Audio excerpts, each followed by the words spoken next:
All right, welcome everybody to week 4, day 1. Got a busy day ahead of us. I've been playing with Niagara, which is the Unreal Engine's particle effects, special effects system. So you see I got a red laser beam there and some sparkles on the surface. And then over here, we've got a blue laser beam, and when it hits a surface, it generates this cloud that I can mess with probably a little bit better. It looks kind of nice. So I ran through a tutorial on Niagara that way. Kind of digging it. Might teach that in the future. What we have here is a level that my daughter made. She was working on this over the weekend. And added a bunch of lights to kind of make the thing look kind of nice. And got an upstairs area over here as well that we can get to. So, to rebuild the lighting, and let's talk about Automata Chef. I know Selecki didn't like it very much. Let's talk about what it did well and what it didn't do well. So, anybody want to give me an example of something that Automata Chef did well? I can actually fire up the game also over here.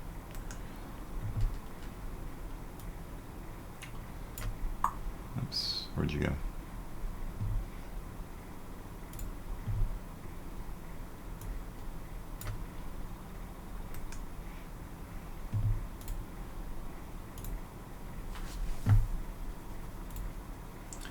Presentation, a speed up button. Yeah, speed up button is nice for sure. You're not letting me pull up my library here, boy. Come on, there we go. Not my type of game. Doesn't need to be. So it's a puzzle game that kind of reminds me actually of a game that I played as a kid in elementary school. We used to have these computers called Apple IIs, and they were kind of designed for education in a certain sense. And there was a company called MECC, M-E-C-C, that used to make educational video games. And honestly, that's a niche that has not been touched since then. Like, they made a game called Oregon Trail that you might have heard of. That's running on the wrong screen. Let's see if I can bring that over here.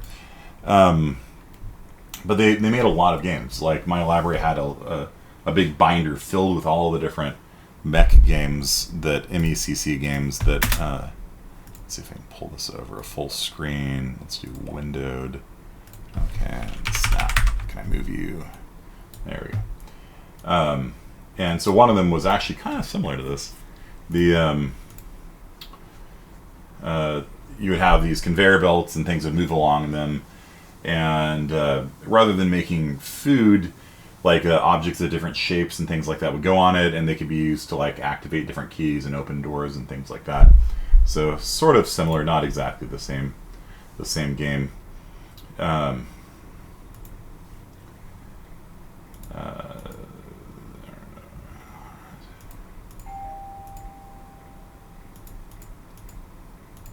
we got a smaller restaurant here.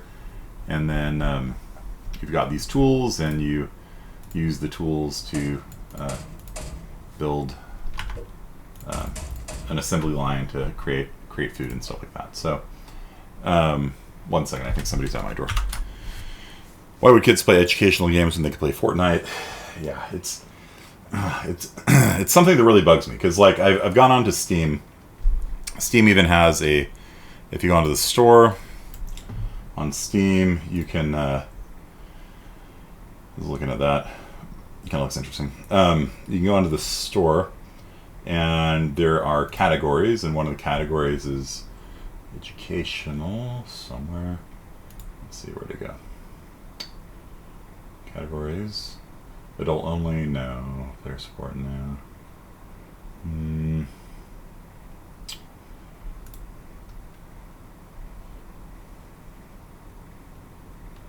Maybe they don't have an education anymore.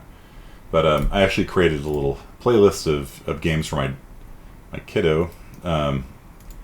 Counting Kingdom, for example. Let's see. Go to Counting Kingdom. There we go. Go to the store page. And so it's, you know, it teaches you math and things like that. And let's see.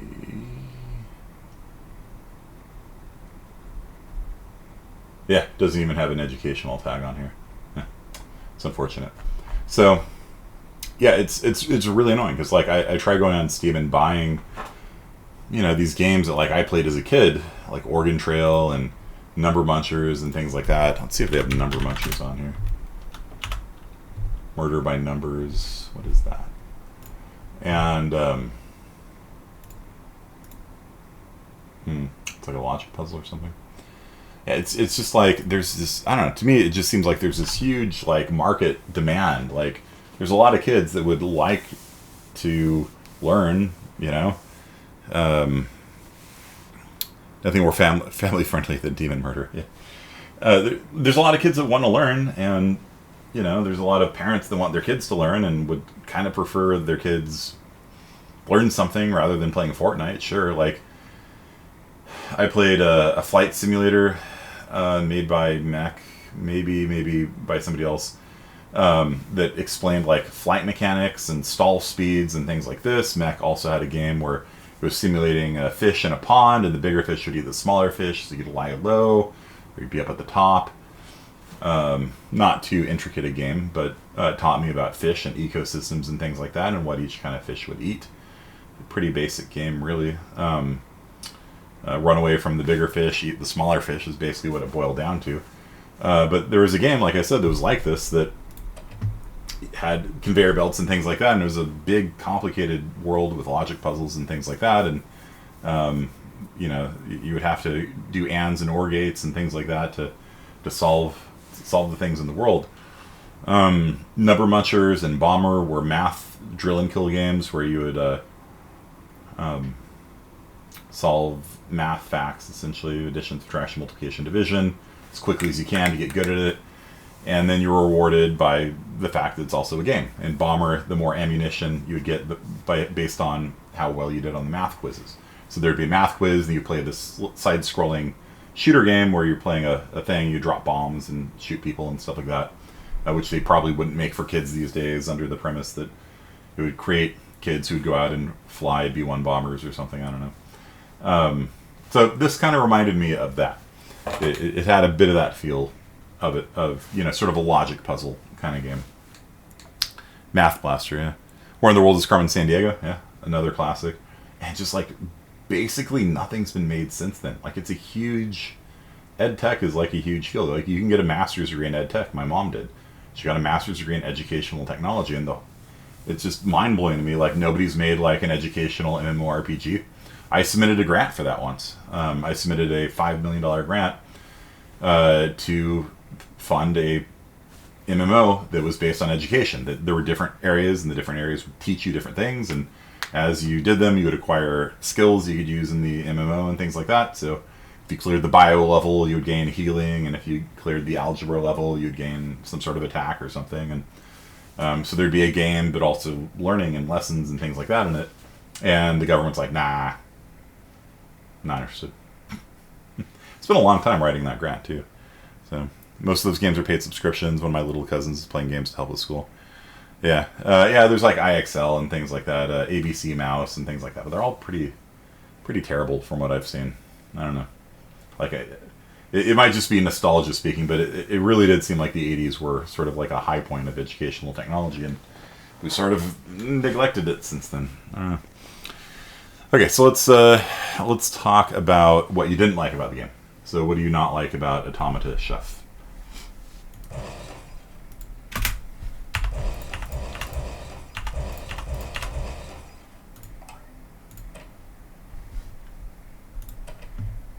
Tutorial's boring.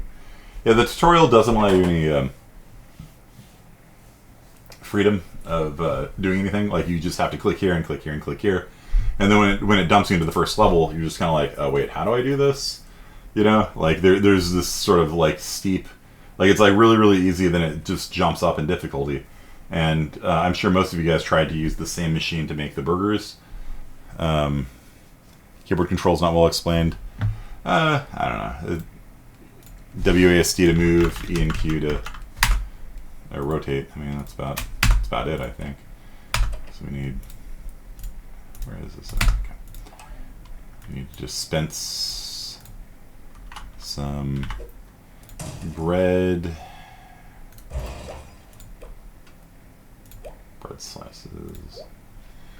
Really wish you could drag the camera with the mouse. Yeah, that's true. You have to use WASD to move around, which is a little weird.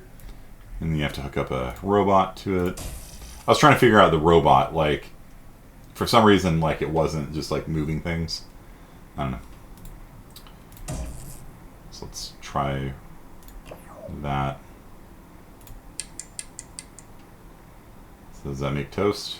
Okay, it does make toast. All right, cool. Dumb robots. Yeah, but like it just wasn't picking up the thing. I still don't know why it wasn't doing it.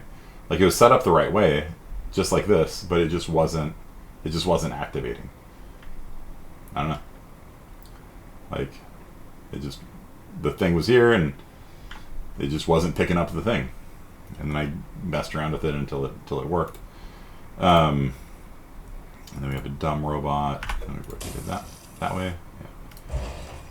And then let's see, bread slice, toasted bread slices, tomato slice.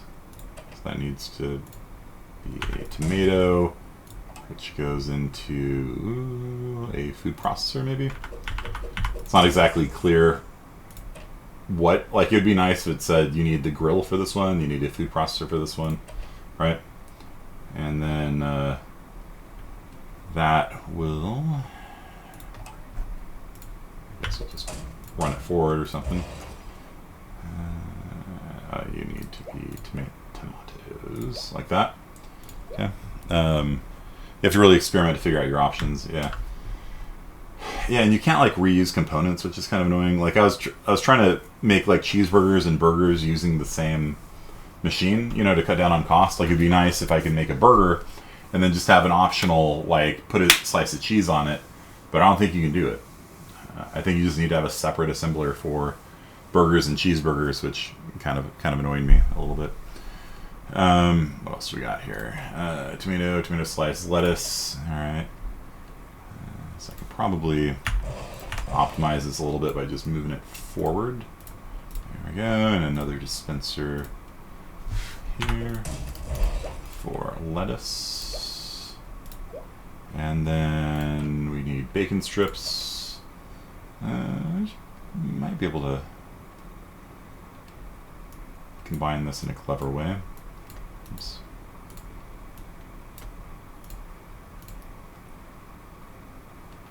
So if we dispense bacon here and do a robotic arm turn right, so we should be able to toss it onto the grill there. And then this is, because this is a dumb arm, it'll pick up all of them. So then I think we're good. Cool.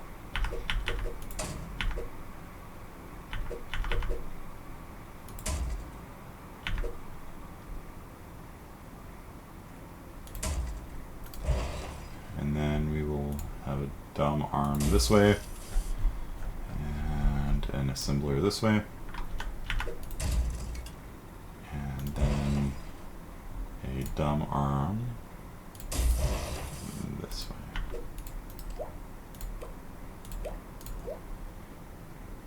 And this will be making a BLT. Dishes on the left side. Okay. And then we just need to set up the order reader, but let's just try this out. Let's see if this works. Oh, no, shoot. That thing's picking up the uncooked stuff. We need a smart robot here instead of a dumb robot. Okay. So we will only pick up finished dishes, ingredients. We can't just say cooked stuff. Okay, that's annoying. That's really annoying. No. Yeah, pick up. Let's see, pick up all food. Yeah. Why is there no option for like cooked food? I just want cooked food.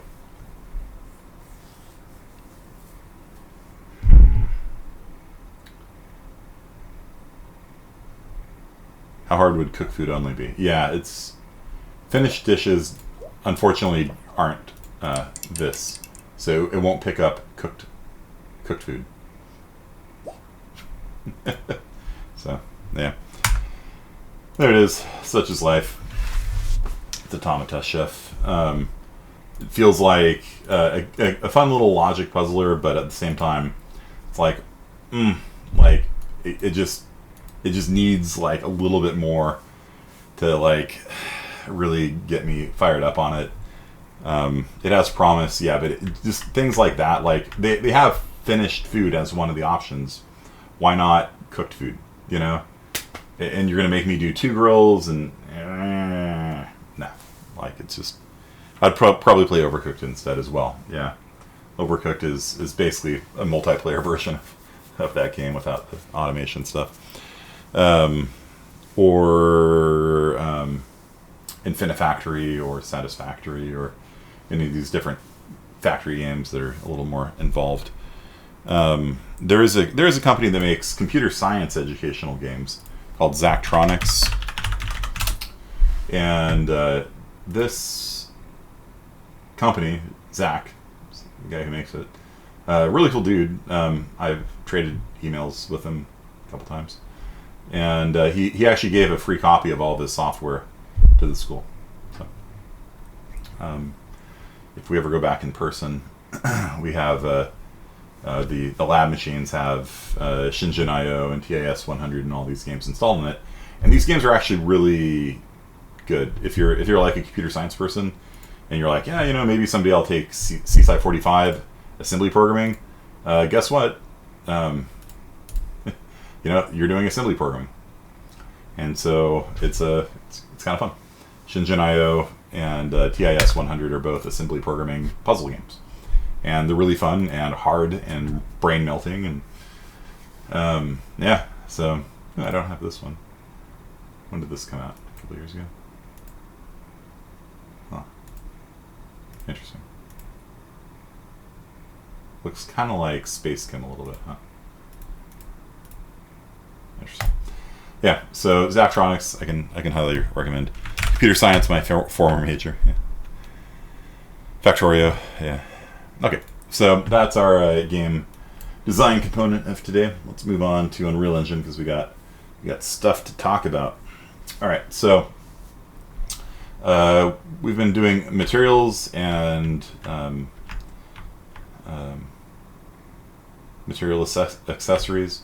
So today we're going to talk about landscaping and landscape materials. Okay, so you can see over here I've got a landscape, and the texture on it is actually intelligent. It's based on the steepness of the ground. So the flat ground is this grass texture, and the steep part is a rock texture.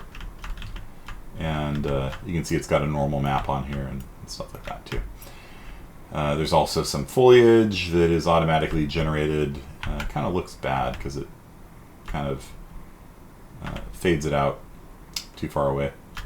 So I'll probably need to work on that a little bit. But yeah, it automatically procedurally generates grass, and that's kind of cool as well. So how do you make a landscape? Well, first off, I guess I can just delete this one. Bloop. There we go. No landscape. Oops. If I come over here and falling off the edge of the world, like Black Sabbath, and I'm dead. Huh, what happened there? So in Unreal Engine, by default, there's something called the kill plane, the kill Z plane. So Z is up and down, it's vertical inside of Unreal Engine. And the kill plane is set by default to here. And so this is actually something you should be aware of when we're going into landscaping. If you make a canyon and the canyon dips below about this far, which isn't that far if you look at it, it's really not that far below sea level, you will die. Any objects you shoot a projectile, any objects you create vanish when they hit the kill plane. Okay, so if you want to make a canyon and things like that, you need to adjust the the kill plane, and you can do so by going to Settings, World Settings. Right here is a Settings thing, World Settings, and there is, here you can override the gravity. Here we go, Kill Z plane, 10 meters down. Okay, so we can set this to like negative 3,000 or something. And save that. It's going to ask me to check it out, maybe. No. I've got source control running, and so this is something we'll probably need to have a lecture on at some point. What a great change description I just made there. So the kill plane, and it's been submitted to the server, so we come up here, and now if I fall off the edge of the world, I will die negative 30 meters instead of negative 10 meters. So I don't know if you guys have ever fallen out of the world in video games before. It's a pretty common side effect of having weird seams and weird collisions and things like that in it. I was playing around and deleted the floor. Yeah, it'll happen. It'll happen. My daughter changed it so that it spawned way up high in the sky here, and the person was upside down and fell out of the sky. It was kind of fun. Okay, so let's make a landscape. So there are different modes for being inside of the Unreal Editor, and we've been working pretty much exclusively in select mode, but we're going to go into landscape mode here. And Midtown Madness happened all the time. Your car flew the world. Yeah, man, there have been some good games where you've fallen through the world. World of Warcraft had some of the best ones. People discovered that the developers working on levels were actually below the world, and so if you fell out of the world at just the right point, you could fall down and land in the laboratories where they were working on the next levels of World of Warcraft, and they discovered all these like really crazy, interesting secrets down there and stuff like that. It's kind of neat. Okay, so to make a landscape, we're going to click on Landscaping Modes here, and you'll see this like Tron-like green grid appear, and that is where, of course, the landscape is going to be. So if it looks good to you, and it should by default, you can adjust these things if you'd like. But just go ahead and hit Fill World like that, and enable Edit Layers needs to be turned on actually before you click on that. If you don't, I can show you how to edit that. But yeah, turn on Enable Edit Layers, and then for the material, just pick grass or something like that. And shoot, I got a lot of grass now. I imported a grass thing. Here we go, ground grass. Okay. So switch, again, steps are switch to landscape tool, enable edit layers, which we're going to need in a little bit, and then click on ground grass here, and then leave the rest of the defaults the same. You can mess with them if you want, but by and large, that's pretty good. And then it should create, there we go, create. Just clicking on the run button. Hit create, and this is going to make a giant grass field. Okay. And if we zoom out, you can see, like we were talking last time about the tiling issues on the world, these grass patterns don't have any obvious tiles on them. Well, right here you see there's like you can see where the seams are on the landscape, which looks kind of bad, doesn't it? I wonder why that was doing that. But you see how these like patterns are like non-repeating? That's because they mixed the noise together in different ways. And so it creates non-uniform repeating patterns of dry grass and things like that. Okay, so we've made our landscape. Now what can we do with a landscape? Well, the most basic thing to do with a landscape is to sculpt it. So in fact, when you make the landscape, it drops you right into the sculpting tool. If you try and come back in later, you have to click on this little tab here for sculpting. And there are some options for our sculpting tool that are strength, size, and fall off. And what that means is, as we click, how big the mountain we make is based on the radius.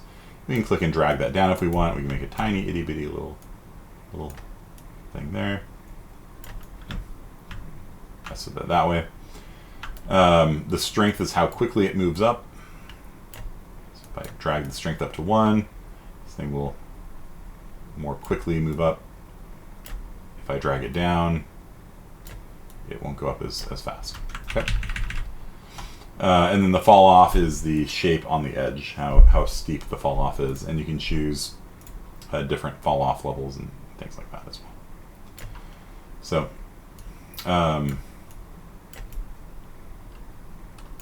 make the radius bigger again. So one of the things you can do is just you can just kind of like click and drag around and just kind of make some mountains and things like that.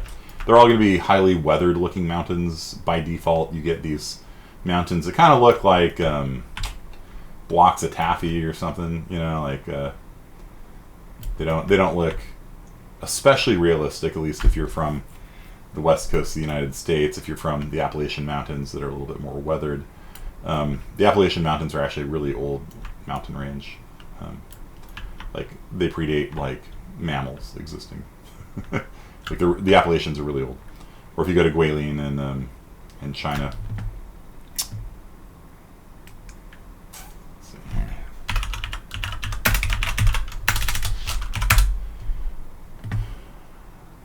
So Guilin has these highly weathered mountains as well, like that. Kind of.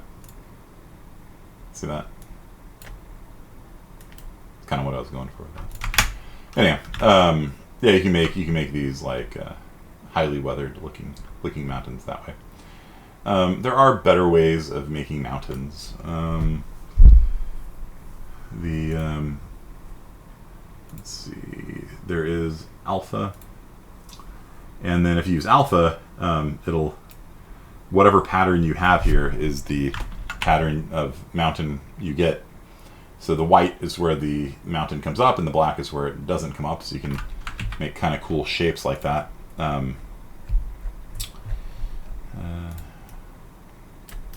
It's kind of neat. Not very realistic looking, but kind of neat. But I actually purchased a set of alpha masks, is what these things are called, that do exactly this, that are designed for doing mountains and stuff like that. Gizmo texture ones. That's cool. It's a neat look. Like I can imagine like some sort of like, I don't know, Hellraiser kind of thing in here. 2-man enter, 1-man leave, kind of stuff. Kind of like that. Kind of like that. Maybe I'll put that off to the side or something.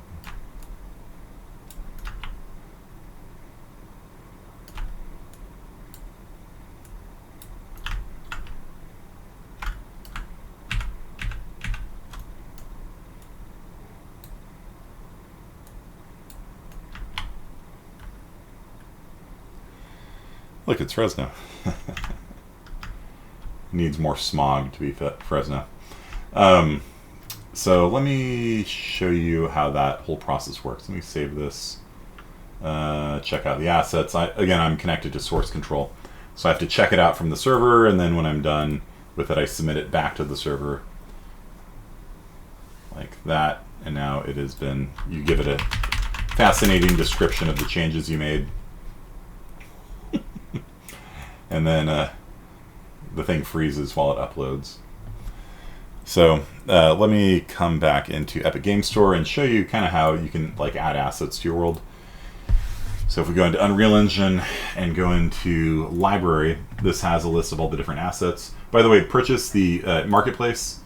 I know I've told you guys this before, but be sure to go into the Marketplace and purchase the free for the month. Free for the month. Purchase everything on there. Today, it's free for the month, which ends today. So make sure you do that, because tomorrow there's going to be new free stuff. Okay, so I've got lots of free stuff over the years. Some of the stuff I bought, most of it's free. And landscape backgrounds, landscape mountains, landscape pro autogen. Maybe I should use that. Let's try that. I'll just run that in the background while I'm working on it. All right, so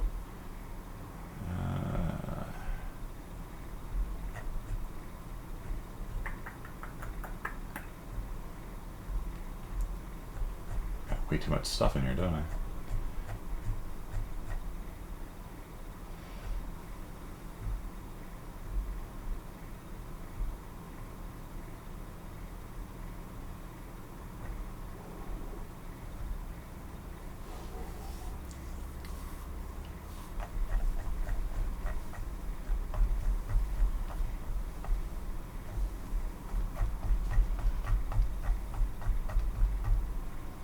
That was under landscape.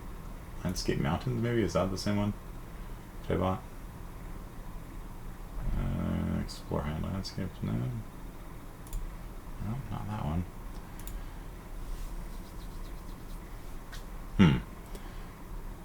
No.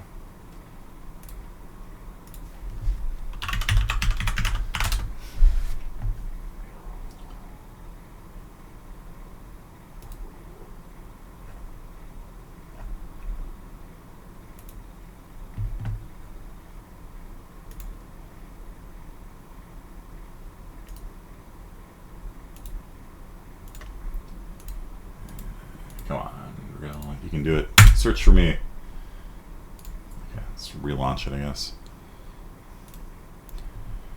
Well, anyhow, so the point is that you can purchase assets like that, and they will import into the game. What do we got here? STF, Landscape Pro, Maps,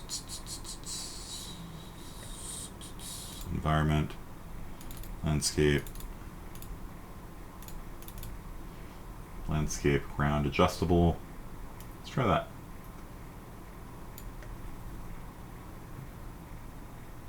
Ooh, 3,300 shaders to adjust. So I'm dragging that onto the landscape. That'll set the material of the landscape.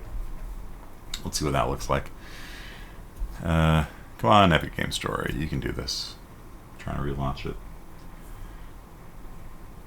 From what I've discovered is if you have a VPN on, then it just sort of randomly breaks. Like, it'll kind of work, and some buttons work and some buttons don't work.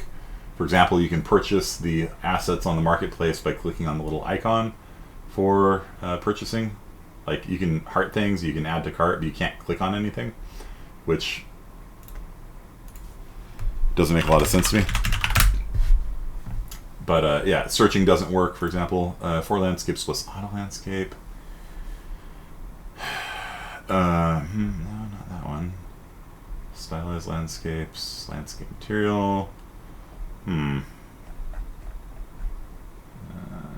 Filter. Sort by.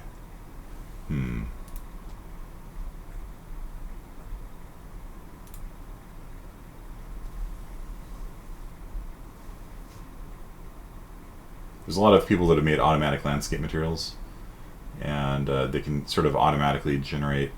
Yeah, there's a lot of these things. They can sort of automatically generate terrain and stuff like that for you. All I'm trying to do is find the stamps. They're like just these alpha stamps that I have. This one, yeah, that was free last month. It's kind of nice. More auto materials. There's 26 pages of this. I'm not going to look through it. Anyhow, somewhere within here. Landscape height map. That's the one right there. It's under 100 instead of landscape. Okay. Why did that not show up? It's odd. Okay. Can I search for landscape? Does search just not work? Okay. That's your problem. All right. So how do we enable a texture brush for landscape sculpting? I'll show you right now. Yeah, why do you suck? Why can I not search for keywords in the vault? Good job, Epic. It's not like you don't have enough money to fix these things. Okay, so it's still working on that auto landscape. We'll see what that ends up with. But what this is, it's called land height maps. And what this is a bunch of alpha channels like this. And so what you do if you want to make a crater is you can come over here. So you go into sculpting, and then your tool you choose as alpha. And so that's going to use the alpha mask of this, the white or blackness of it, to choose the shape of the ground as it comes up. So I can come up into the sky. Let me increase my camera speed a little bit, like this, and fly a little bit faster. And then I can come over here, let's say, and click on crater, and I will make the radius more big. That. Yep, wrong one.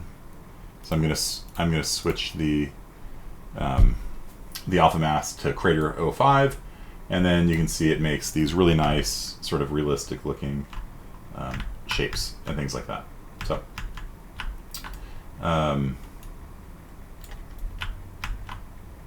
And then you can just switch out the thing, and if you hold down Shift while you sculpt, this is kind of important.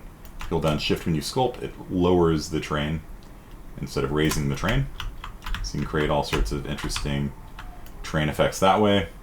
There's this thing I have here, it's got cracks, so you can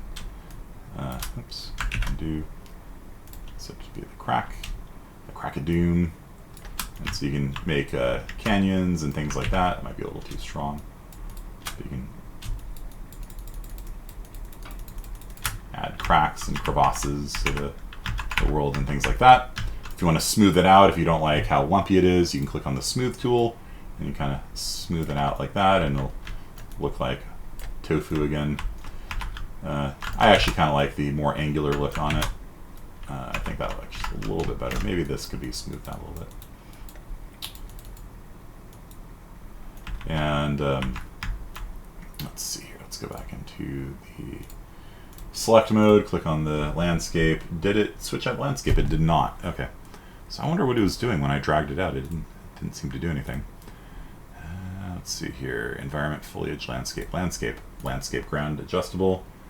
Let's pick that one. Let's see if the material switches or it crashes. So what I'm doing here is I'm applying an auto material to the landscape that will use tricks and techniques and algorithms to determine which texture should be drawn on the world. It will probably procedurally generate grass. I've built auto textured landscapes before as well. The one you saw before is a really simple one that just had grass and rock based on the steepness of it. And so it's black. Okay. We can maybe fix that. Let's see, come to landscape. Painting, we've probably got different layers we need to enable. Alright, let's do that, I guess.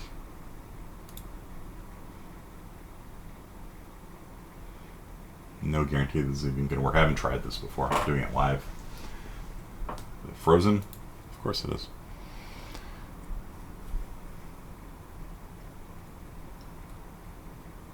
It's doing something. Can I click? No, not yet. Good old Unreal Engine. There we go. Alright, we got something on here. Okay. It's a little strange looking, but yeah, so I'm just going to kind of show you the end product first, and then we can go into how to create one of these things later. The first thing you should do, of course, is make your landscape, and you can choose how big the already exists. Okay. Rock layer info 2 then. And then you can use the sculpting tools to control the shape and angle of the rocks. You can make weird when it goes into low frame rate mode, it starts looking like plateaus and stuff like that. And then once the frame rate comes back up, it draws the full detail version. It's a little funny. I was out in the desert a couple weeks ago, and there's actually parts of the desert that looks exactly like that, where there's like a plateau and a plateau and a plateau from mining operations. And so it looked literally like Unreal Engine there. Okay, let's see here. So don't worry about what I'm doing right now. This will all be explained later. I just want to see if this auto landscape actually works or not. Okay. And I don't know. Kind of looks terrible to me. I don't know. I don't want to tell you. It actually looks horrible. This actually just looks really, really bad. Okay. Yeah, I mean, what I had before actually looked better. Okay. Maybe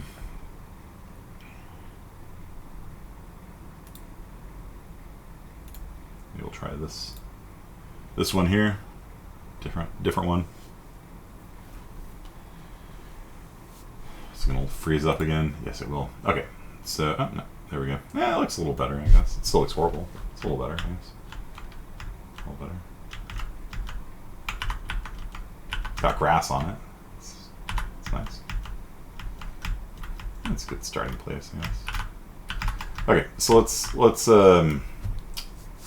make a little bit of terrain, and I'm going to switch back to my really simple landscape material here.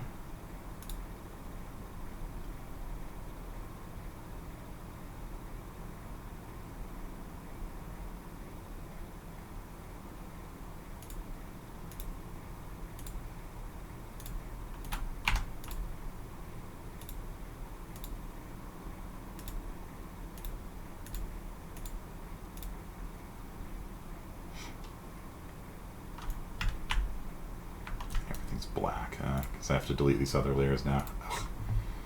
Okay. No? Is this black now? We're doing this? Doing it this way? Hmm.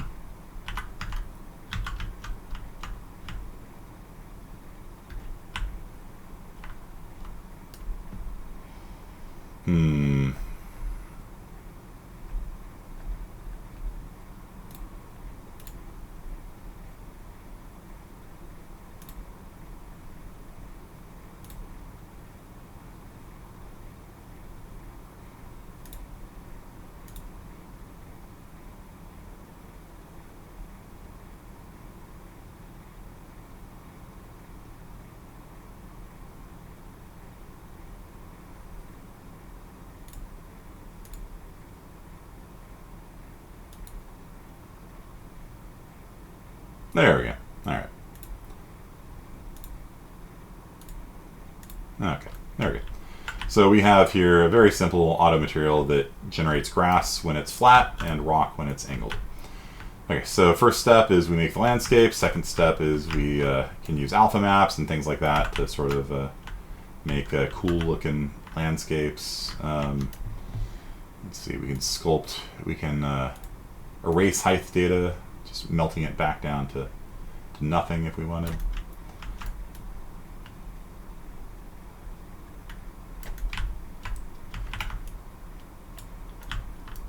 And we can smooth. We want to sort of smooth out the rough edges. So over here we had these kind of pokey bits before, and if we smooth it a little bit, it kind of makes it not quite as dramatic. Over here we've got the super dramatic Hellraiser landscape here. So if we smoothed it, it would form something sort of inoffensive to the common man here.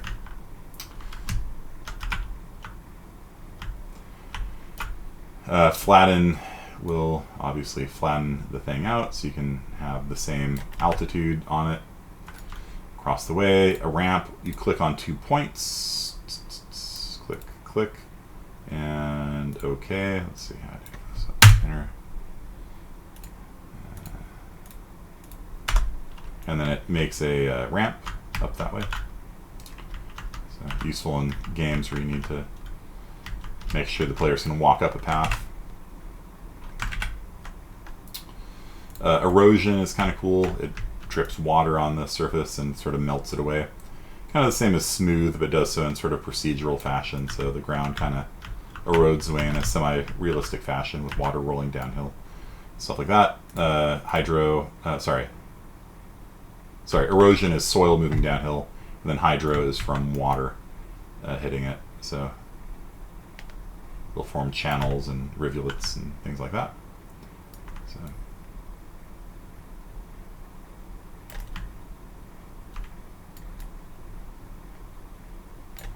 noise will add random noise to the ground, so you can make some go up, some go down.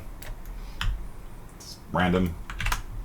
Adding a little bit of randomness is probably a good thing. You can just kind of do that over the world as a whole, and the world gets a little bit more interesting. You don't have just boring, you know, flat land everywhere. You know, just run a little noise over it. That's a good starting place, I guess.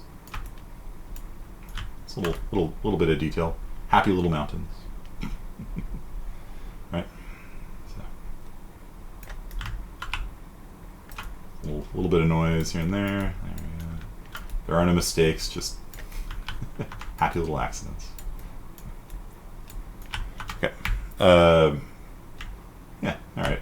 And then retop helps if you have a really steep thing like this. The textures will stretch out if you I don't know if you can see it, but the textures will stretch if you do that. So you can retop them to kind of fix that. Doesn't work with that.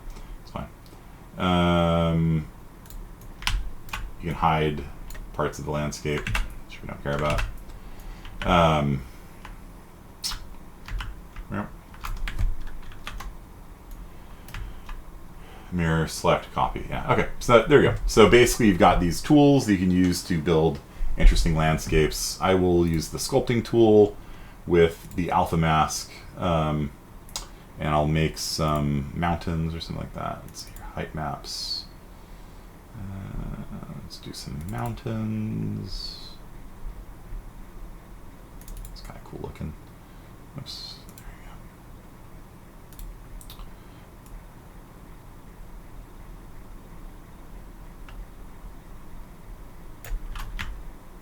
go. So you make some really nice looking mountains using these height maps and things like that. You can switch out which stamp you're using and create different effects. That. It looks better than the melted tofu. This is still kind of melted tofu here. It's from the noise, so we can maybe erode that down a little bit. And then maybe slap a thing like that on it. Let's see, sorry, sculpt like that.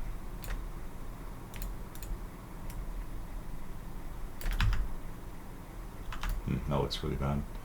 So let's flatten that out. There we go. And sculpt and pick a different one. So you just sit there and switch between the different alpha channels, and you see how it just like kind of looks nice. You know, it's kind of a more realistic approach. And the longer you hold it down, of course, the more the mountains will come out. So here, I made a little mountain range there. It's kind of fun. It's kind of neat to play around with. Okay. So, does it allow for caves or different levels? No. And so that's actually a really important point. Landscape is technically not 3D. The landscapes are actually like this. So, let me zoom in on that for you. This is actually what the landscape looks like from the engine's perspective. The engine stores the landscape as basically a grayscale image. White means high elevation, black means low elevation. So you cannot have a bridge, a cave, a tunnel, any sort of overlapping terrain at all. You can't have landscape over landscape. You can put objects over the landscape. For example, you could have a mesh bridge over a canyon made in the landscape. That's fine. But you can't do a cave in this.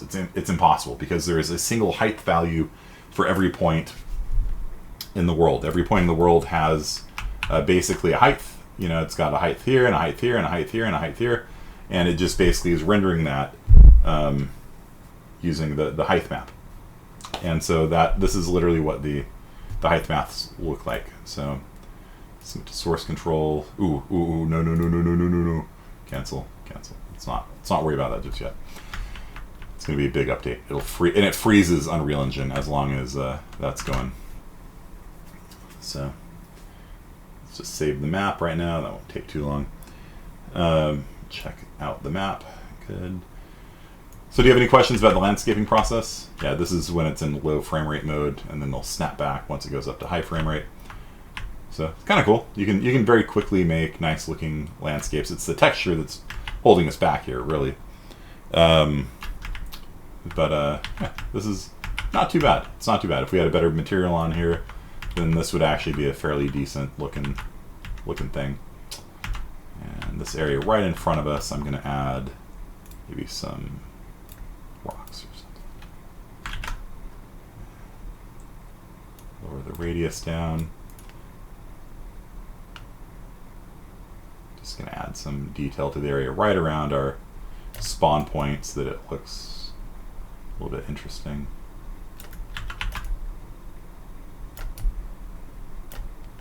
Switch out. I can hold down Shift and have some areas that are lower. And so if I just click, it raises. If I Shift click, it lowers. And so you can create, you know, nice looking stuff like that. How does land sculpting affect player or PC movement? Well, the standard character movement applies to it. So you walk out there and you walk on it, and if you fall into a pit, well, you're probably stuck. Right? This isn't Skyrim. That's good. I can get out that way. So yeah, you can run around. I plan on putting AI monsters out here and stuff like that. You do have to rebuild the lighting every time you mess with the landscaping, which is kind of annoying, I guess. 4.27 actually has much faster lighting. The relighting process is like 1,000 times faster or something. It's actually that would have taken 10 minutes before. It's like that. It's really, really nice. Get in, build me a kill zone map. Can you make holes in the landscape? Can you cover it up with mesh objects and move through it? Yeah, you can use. You can actually have like nothing there using the visibility tool, and you can mask out different parts and just put meshes over it and stuff like that. In general, though, like if you want, you can just have like this area here. It's just over the landscape. It's fine. Just interacts very nicely. Okay. Let's add some fog. Let's talk about fog first. It's almost done. So fog, there's kind of a couple different ways that fog is done in 3D game engines. The most basic way of doing fog is done at the level of you've just rendered the scene. You've got this terrain on the screen in front of you, and it's got a depth. So there's something called the Z buffer that holds how far away each one of these pixels are. This is further away than this over here, right? And so it would fog. You would say use like gray fog, right? And the near clipping, the fog starts at 1,000 units away and it ends at 5,000 units away. And so if this mountain back here is more than 5,000 units away, which it may be, it would just be drawn as pure gray. And then anything up here in the foreground, closer than 10 meters, closer than 1,000 units, is drawn unaffected by fog. And then anything in between will have a progressively more amount of fog added to it on a per pixel basis. So every point on the screen gets more fog the further away it is. Do you guys understand that? That's like super basic 90s era fog. Woo! Yeah, whatever. It's warnings. Okay. And so those seams went away. That's nice. Okay. Do you guys understand like the basic fog? Like just the further something is away, the more fog you get. Is that compute? Is that process? Okay. Then they added something called volumetric fog. So fog, there's atmospheric fog, which simulates the light up in the cloud layer, and we've already got some of that in the world. I don't know if you can tell, but it's in there. And then we've got exponential height fog, which simulates fog down below. You see what happened there? Things further away get more gray. Things up here get less gray. It doesn't matter where you place the fog, by the way. There's a little icon for it, so you can select it if you want, just like I've got my skylight here, and I've got my atmosphere simulator here, just simulating the light bouncing around in the clouds and stuff like that. So if you ever want to select the cloud, or sorry, you can click on the cloud to select the fog, like that, and then you can adjust the parameters of the fog. So one of the really nice things about working in Unreal Engine is that you can just play around with the values and see what happens. So anytime you have a slider that looks like this with a little up-down arrow on it, that means you can actually just drag it around, right? And the sliders usually have a maximum value and a minimum value that are set to some sane value, some reasonable value. However, you can override them by going up higher than it if you want. And if you ever screw yourself up badly, you can always just delete the fog, or you can click on the little undo thing there, and it takes you back to the default. So by default, it has a density of 2%, and we can upgrade that to 10% if we want, and you can see it's quite a much more foggy day now, right? So can't really see things off in the distance, which is the point. The reason why we used fog, and maybe to some extent we still use fog, is to hide the fact that we're not drawing the whole world, right? It looks like Fresno, not yet. Let's there we go. It's Fresno now. Fresno in the summer. That's my art piece. I'm submitting it to Art Hop. Please donate $5 to my Patreon. So, yeah. Let's see. I'm gonna make it a little dingier. There we go. Yeah. The fires are pretty bad. It's around there. You know, need ash falling out of the sky. Yeah, there we go. It's Fresno. It needs to be thicker, maybe. There we go. There we go. That's Fresno. Okay. Fresno in the summer. It's so beautiful. Come visit. Fly into the scenic Fresno Yosemite International Airport. It's not like Yosemite's on fire right now, right?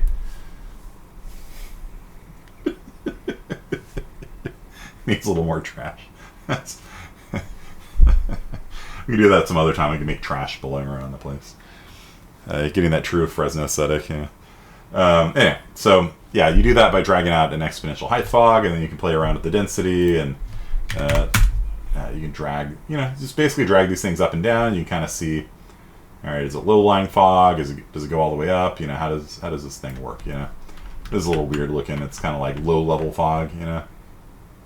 It's not how the smoke looks. This is actually a nice effect if you make a, like beautiful fog, like mystical fog.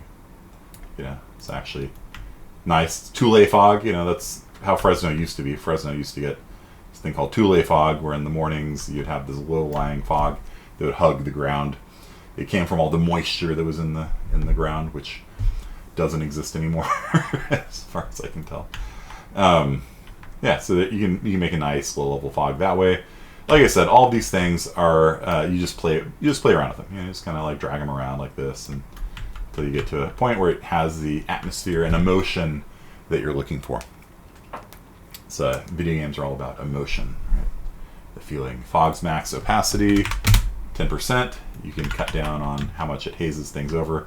A lot of times we use fog just to add a little bit of softness to the world, so that it doesn't have like these harsh edges. It's kind of like why people use night mode and various environments. It just kind of softens everything, gives a little glow. It's kind of nice. You can't even barely see there's fog in here right now. But if I turn off the fog, you can see, oh, yeah, there was fog. Okay. And you turn up the max opacity, it gets quite noticeable.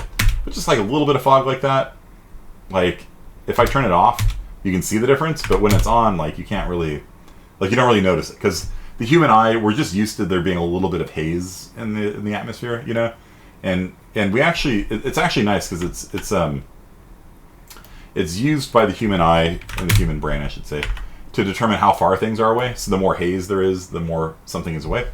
And so this thing over here, which kind of looks garbage, let's fix this. Mountain landscape, sculpting mode, erosion. Let's make the radius a little bigger again. Let's erode this away.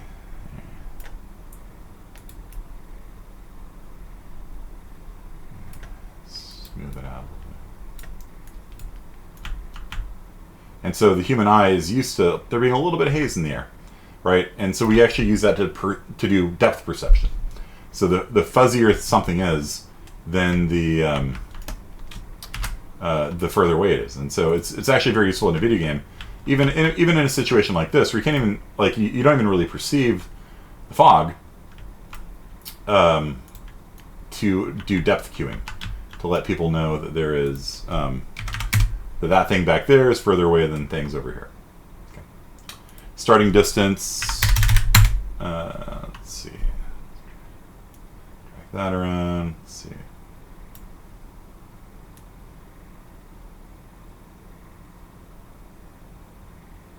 So it stops at a certain point. It's a little weird.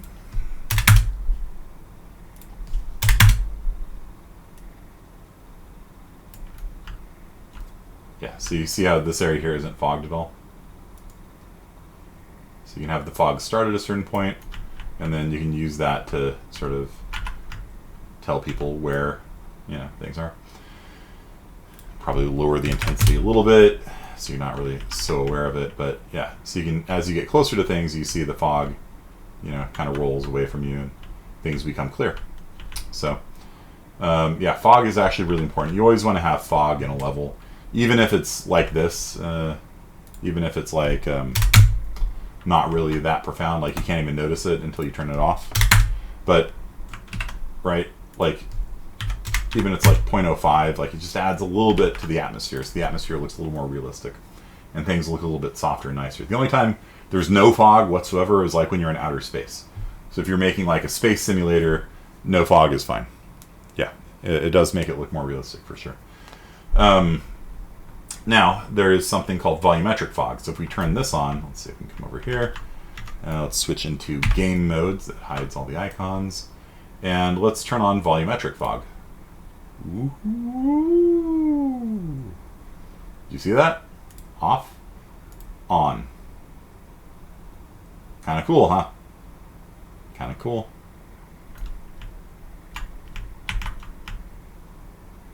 Volumetric fog is more realistic looking fog, and it does that by like picking up light from different surfaces and scattering that light. So over here there's lights on the wall, and so you can see the light actually bounces around inside of the fog as it comes off, and so that creates a really cool looking effect, a really nice looking effect there. And let's see if we hit play.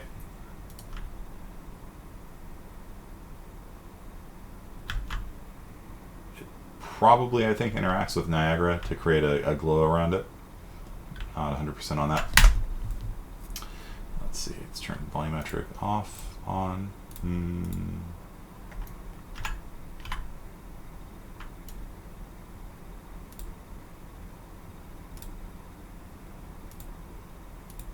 Yeah, hard to say. So here you got volumetric fog, and again, these things can be played around with. You can adjust how much the light scatters, what direction it scatters in, right?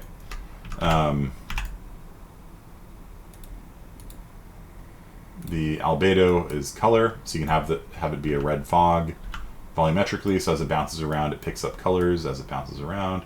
So if we want to go with the Fresno aesthetic, we can do that. There. So volumetric fog is like realistic fog. It does have a performance cost, but I just really like the look of it. So let's see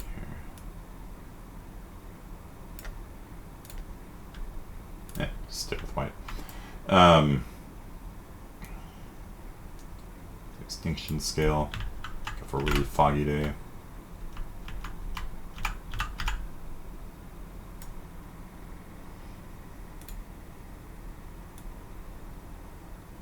You can adjust how far away the fog appears.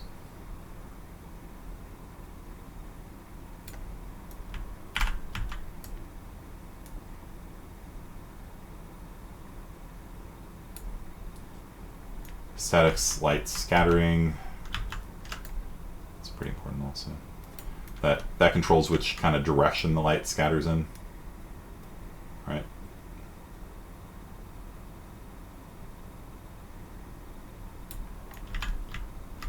Or not, is that direction or is it intensity? That's intensity, yeah.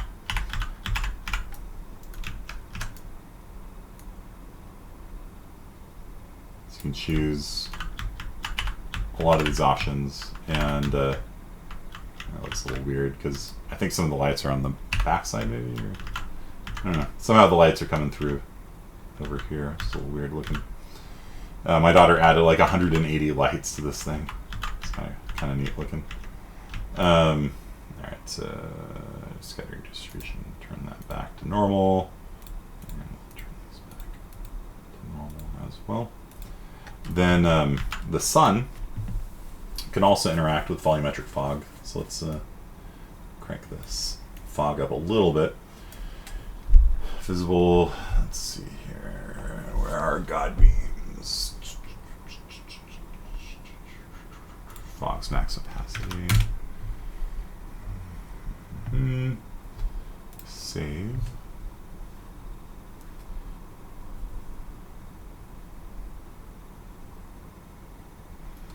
And do we have a directional light?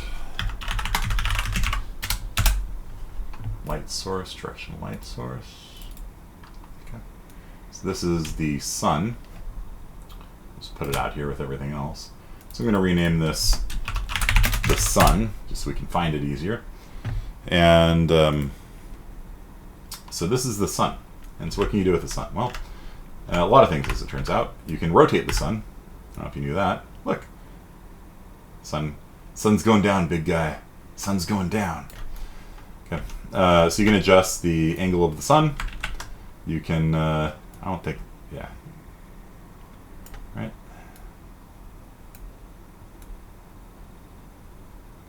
And you can see the shadows appear all over the place. And, where is the sun? It's over there. And, let's see, light color. We can make the sun brighter. Yeek! Okay. So you can make it bright at sunset. It's kind of a dramatic effect right there. Maybe I'll keep that. That's kind of cool looking, actually. I don't know. Kind of hides the fact that my terrain material sucks. I might use that. I don't know. Okay. Source angle.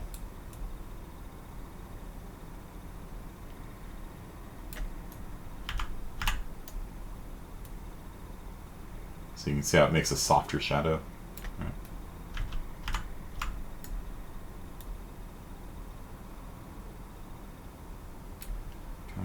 Okay. Color temperature, if you want to adjust the color using color temperature, that's a very red. Ooh, that's kind of cool. Very red sun. Maybe too red. If you drag it up, you get a bluer sun.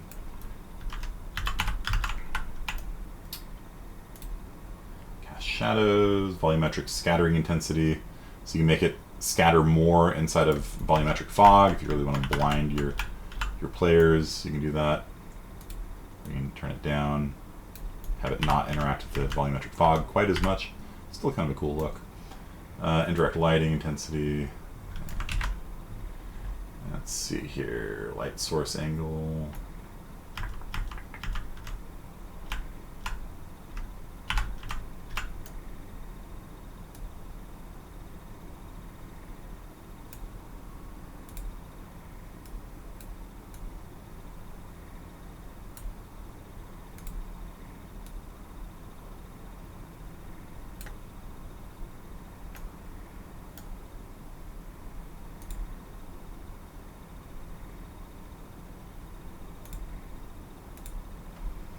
Here we are, light shaft exclusion. So, we can get look at that. Did you guys see that? Ready? What do you think? Yeah. You don't have to write any of this stuff yourself in code, you just click a checkbox. Pretty cool. It's pretty nice. Looks pretty good. I don't know. I might just keep this. I don't know. Kind of like it. Sort of conceals my landscape and its shortcomings. So I might just use this.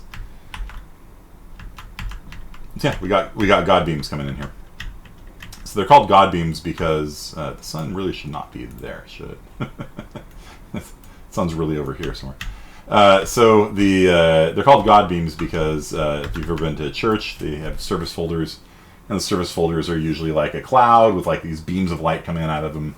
So my wife calls them Jesus beams, and you can see that the sun casts these very beautiful sunbeams as a result of the interactions of the sun and the volumetric fog. It's a very nice effect. All you have to do is click on there we go. Yeah, so the sun just moved down there. Cool. It was up there before. So let's see. Colors determined by sun position. That's cool. Yeah. So as it gets lower in the sky, it turns to sunset. All right. Pretty cool. Sun heights, rise and fall off, actor hidden. All right. So cloud speed.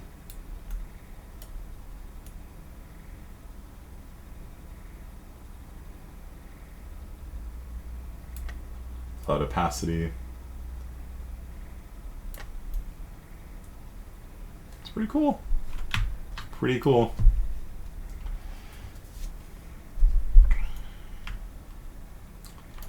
We can rotate the sun back up in the sky, and then you can see that these clouds are like really kicking it, right? Because they're right. So you got moving clouds in the sky. You can make the clouds, you know, much thicker, and then they're going to scatter light amongst them as well. There you go. The sun's back up there, and the light's going to scatter off the clouds. It's going to scatter off the sun. So you have this kind of glowy effect, which may or may not actually be nice. Try It's just this glow coming from everywhere now.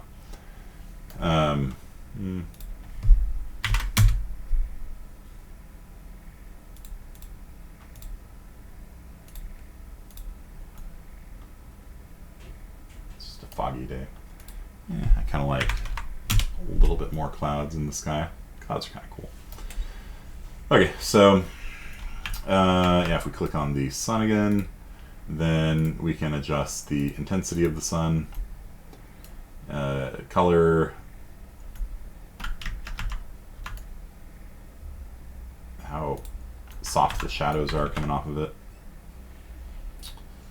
Let's see, effects world, cast shadows.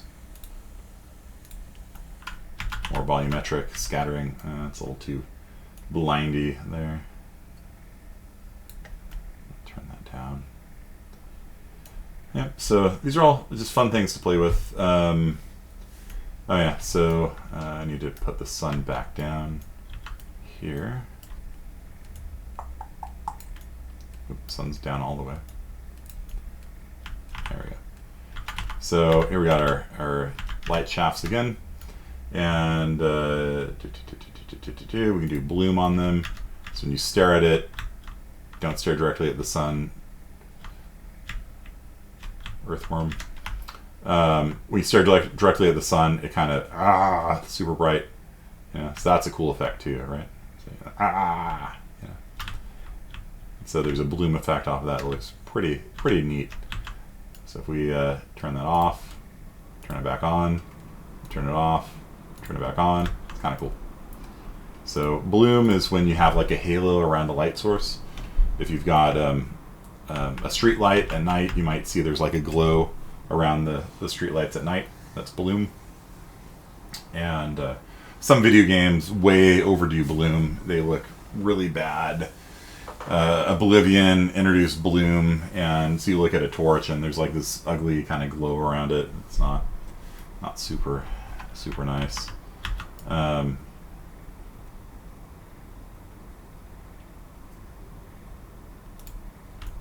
See if that's going to make a difference. Yeah, any sharp edges are really being highlighted right now by the sculpt smooth.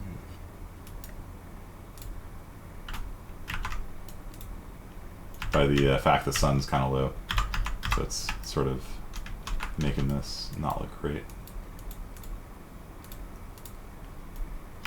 Alright, that's a little better. And we can probably add some fill lights in here so it doesn't shadows aren't quite as bad. Yeah, but I mean, look at that. I mean, that's pretty ridiculously nice looking, you know, for just, you know, a couple clicks here. And it interacts with our objects in the world. So if you go behind a building, it'll occlude and get light shafts and things like that on it. It interacts with the landscaping just as you'd expect. It's just kind of a neat effect. Okay, so we got what, 12 minutes left.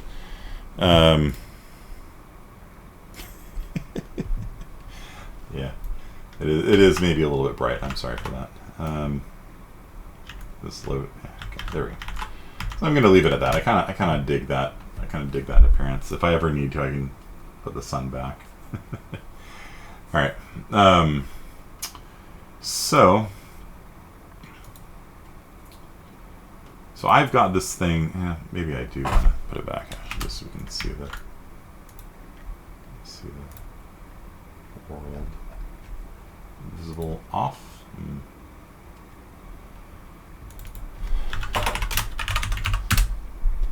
So I'm going to drag a second sun out. And this one is going to be called Debug Sun. And this is just going to light the world. Okay. And where's my fog at? My fog's over here. So I'm going to do you. So the two of you guys are going to go together, and I'm going to Control W. Control W is a copy paste. And I'm going to turn off this fog. And this fog I am going to set as just super, like, let's see here. It's like a really light fog. Okay.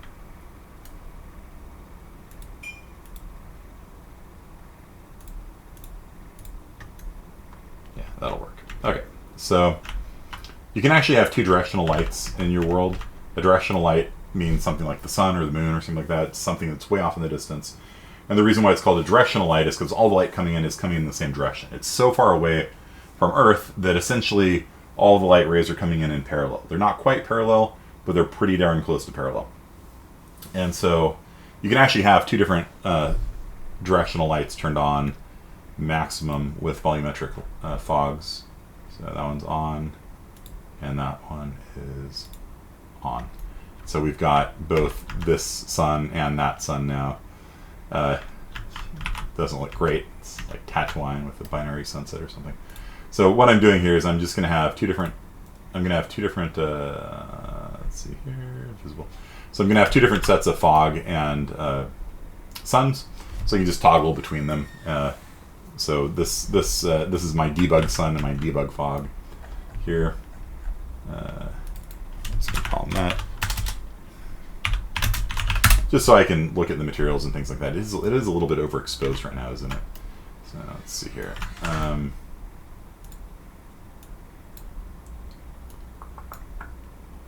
This is the sun. This is the debug sun. And again, where these things are don't actually matter. It's just for my own humor.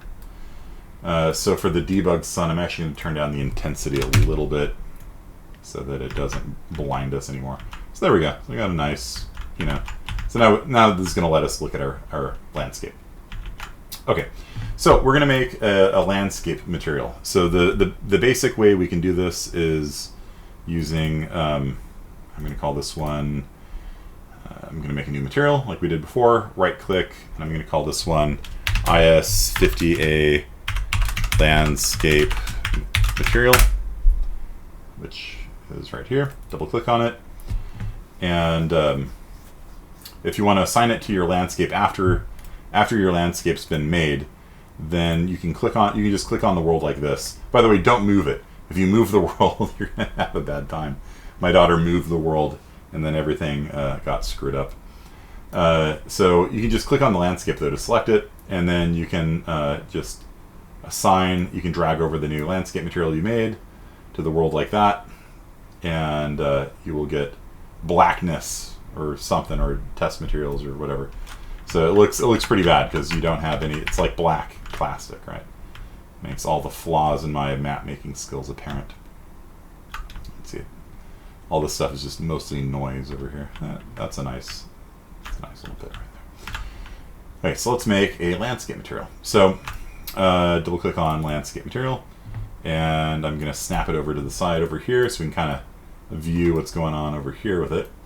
And I'm going to start off by just doing a base color, and I'm going to do a vector 3 here, and I'm going to make it a parameter. I'm going to make it a vector parameter so that if I ever want to instance it, I can override the color. And so this parameter is going to be called, actually there's an even better way of doing it. Just right click on base color and choose promote to parameter. There you go. Then you don't have to name it anything. And I'm going to feed into it some gnarly pink color like this. Hit OK. Hit save. And now you'll see the landscape turns into this neon, gaudy, purple taffy appearance that it looks absolutely garish and amazing and bad. Okay, so maybe I'll show this to my daughter. She's a 9-year-old girl. She loves pink, right? So we'll see how that goes. Okay, so then I'm gonna promote metallic. Metallic can be 0. You don't want a metallic landscape usually. Specular, sure, we'll promote spec to a parameter. We'll promote roughness to a parameter.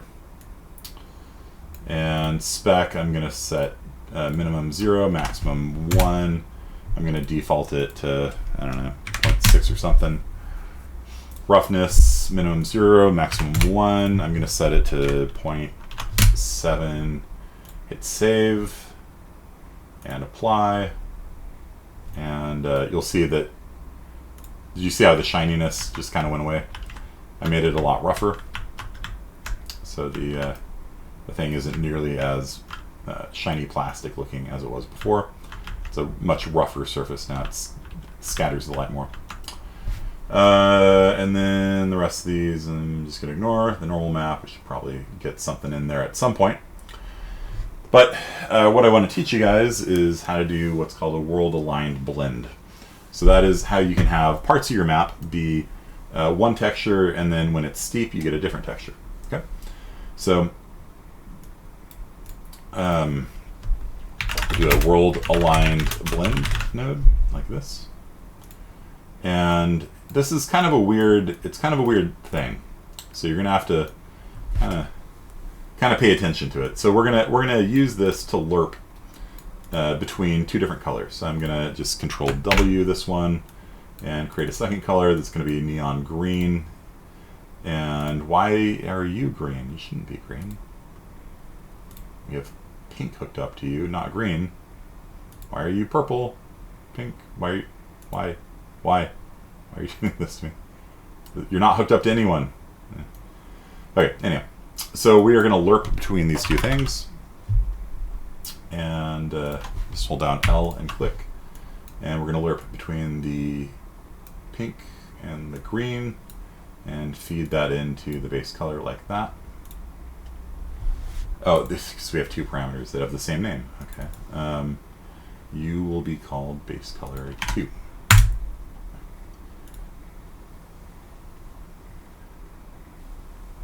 Okay. And you're still green for some reason.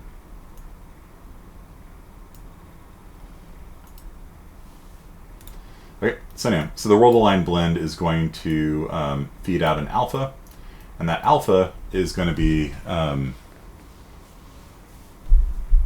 this is bothering me. I'm going to delete you. Okay. And it's still green. There's not even any green in here anymore, dude. Why are you green? It's not even any green. It's not even, you don't even exist. It's not even in here. What the hell? Okay. So let's just make a new vector parameter.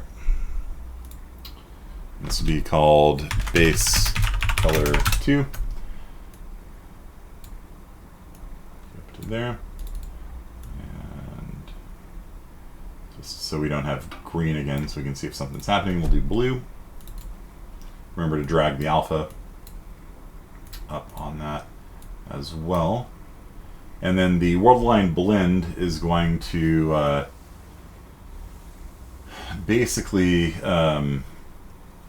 it's basically going to select between when something is flat and when something is angular.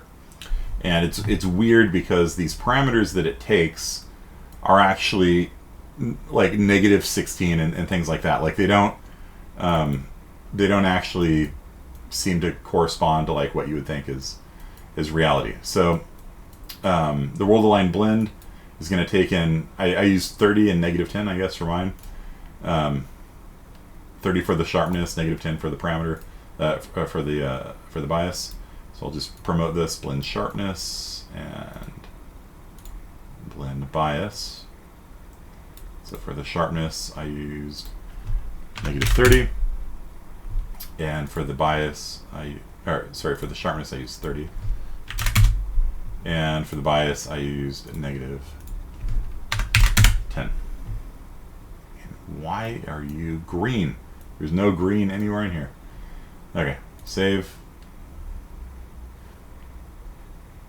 When you copy and paste, I notice it does that. Try creating a new one. Oh, there we go. Okay, I don't know. I didn't even touch anything. All right, so oh no, it's got green and oh, it's because I duplicated the base color. Let me delete you. You know what?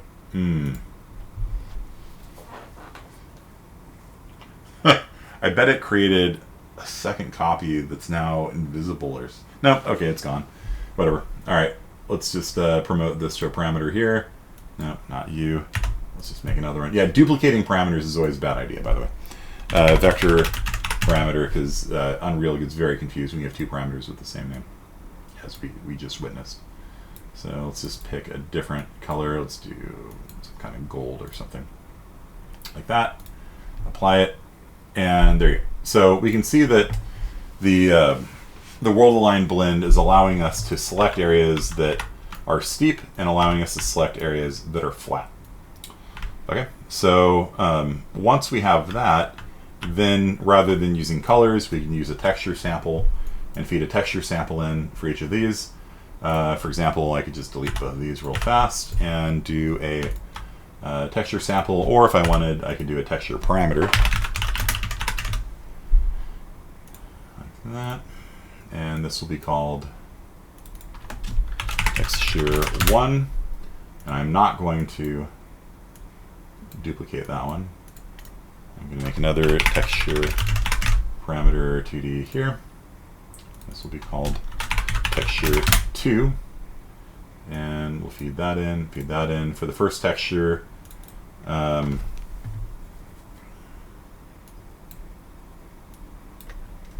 going to pick, I don't know, rock or something, some sort of rock, basalt maybe, basalt diffuse map, okay? And then for the second one, I'm going to pick moss or something. Moss diffuse. Got two of them, huh? They're both in starter content, both called the same thing, but they look different. Source file Jordan Walker. C users Jordan Walker. Who the hell is that? Okay. Got a new user on my system, I guess. All right, well, let's move that out of the way there. And hit save. And there we go. So the oh, we need to get the UVs. The UV. You see how everything's all stretched out and weird looking. So we need to get a the landscape UVs set on that, and oh shoot.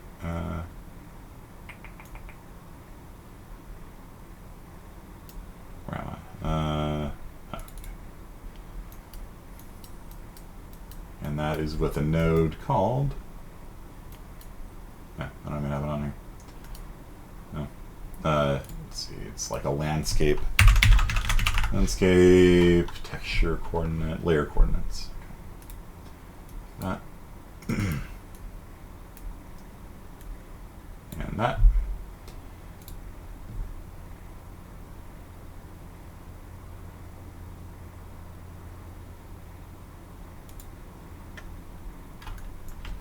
And if you zoom in now, you can see we've got a thing going on here. So we've got a horribly ugly grass texture, moss texture that's repeating over and over again, looking like some sort of video game from the mid-90s.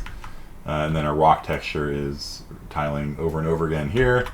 But, you know, it works because all we're trying to do today is just get the world align blend working. Okay. So your assignment for Thursday is to put together a material that uses a lerp node. I want you to lerp together different things. You can lerp some noise in. You can do macro texture variation if you want to learn how to do that. Again, you can just look at the check out modified files into source control.